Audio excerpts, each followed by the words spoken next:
Assalamualaikum warahmatullahi wabarakatuh. Perkenalkan, nama saya Rosa Mayangsari. Saya salah satu perawat yang bekerja di Rumah Sakit Umum Universitas Muhammadiyah Malang, tepatnya di ruang instalasi COVID.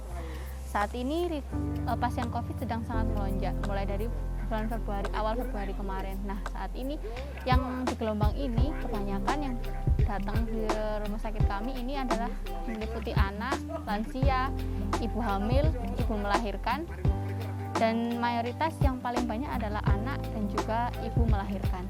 Oleh sebab itu menjadi hal yang kelemahan bagi kami, karena begitu banyaknya ibu-ibu yang akan melahirkan, baik itu sesar maupun normal, dan juga anak-anak yang di usia 2 tahun sampai ke usia 8 tahun, itu yang membuat kami sedikit kewalahan di ruang instalasi COVID saat ini. Sedangkan untuk positifnya dari gelombang kali ini adalah pasien-pasien yang ada di rumah sakit, yang ada di instalasi ini tepatnya, pasiennya tidak begitu bergejala yang sangat berat. Dia hanya tidak seperti yang dulu yang sampai mengalami sesak nafas yang parah, kecuali memang pasien-pasien yang memiliki riwayat penyakit tertentu yang bisa sampai ke kondisi yang berat. Nah, kalau saat ini kebanyakan kondisinya lebih ke arah seperti flu, baik itu pilek, batuk, kemudian demam, mual, muntah, seperti itu, dan biasanya hanya 5 hari itu sudah bisa boleh pulang, tapi tergantung dengan kondisi. Sejauh ini pengalaman yang saya dapat di RSUMM ini, yang pertama saya dapat banyak teman, baik itu teman dari sejawat yang perawat sendiri ataupun teman dari lain sejawat seperti bidan, kemudian farmasi, gizi, lalu dokter. Saya banyak sekali ketemu di sini dan kita berkoordinasi bersama untuk merawat pasien. Dan juga di sini pengalaman saya yang sangat mungkin membuat hati saya juga sedikit agak sakit hati sih sebenarnya, karena memang kita kan berbeda dari rumah sakit, dari ruangan-ruangan yang lain, di mana kita ini di sini ketika mau masuk ke ruangan pasien kita harus memakai APD yang lengkap, hazmat, dan itu semua cukup memerlukan waktu yang cukup lama. Seringkali pasien-pasien yang ada di ruangan itu ketika memanggil kita melalui intercom atau melalui via telepon, mereka itu mengeluh mungkin infusnya habis atau punya keluhan-keluhan yang lain, dan menginginkan kami ketika kita dipanggil itu harus segera bisa masuk. Namun kan kita punya jam-jam khusus, ataupun kita juga harus memakai APD terlebih dahulu sebelum masuk ke dalam. Nah, itu kadang mereka seringkali mengeluh dengan hal itu. Sedangkan kami juga tidak bisa memaksakan diri untuk masuk hanya untuk menangani atau merawat satu pasien saja, seperti itu, karena di dalam kan kita merawat juga banyak sekali pasien dengan kebutuhan yang berbeda-beda, seperti itu.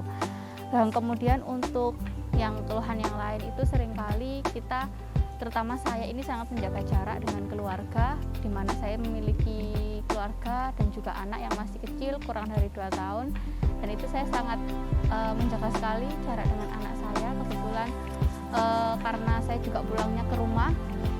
Oleh sebab itu, ini sih yang terkadang masih menjadi PR bagi saya, gimana saya harus pulang melakukan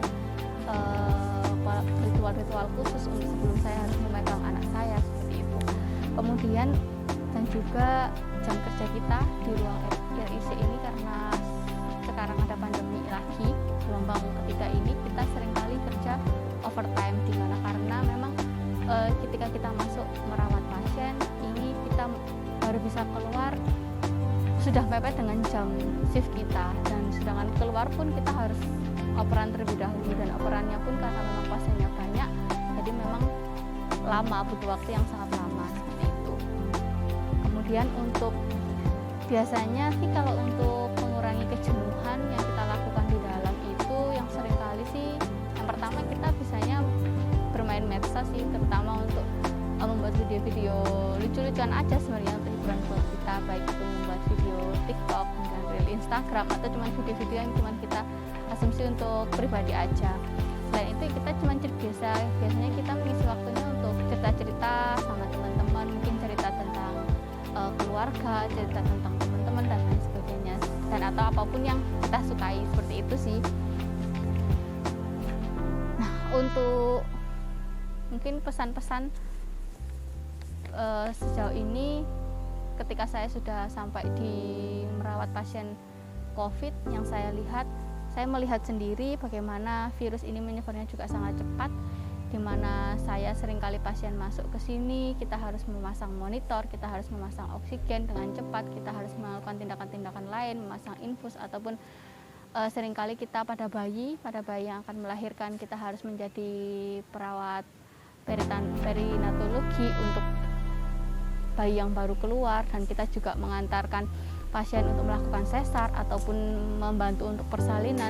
Yang terakhir saya ucapkan selamat ulang tahun PPNI ke-48 DPW PPNI Provinsi Jawa Timur. Semoga makin jaya dan tetap terdepan. Selamat ulang tahun Persatuan Perawat Nasional Indonesia yang ke-48. Semoga semakin jaya dan selalu di depan.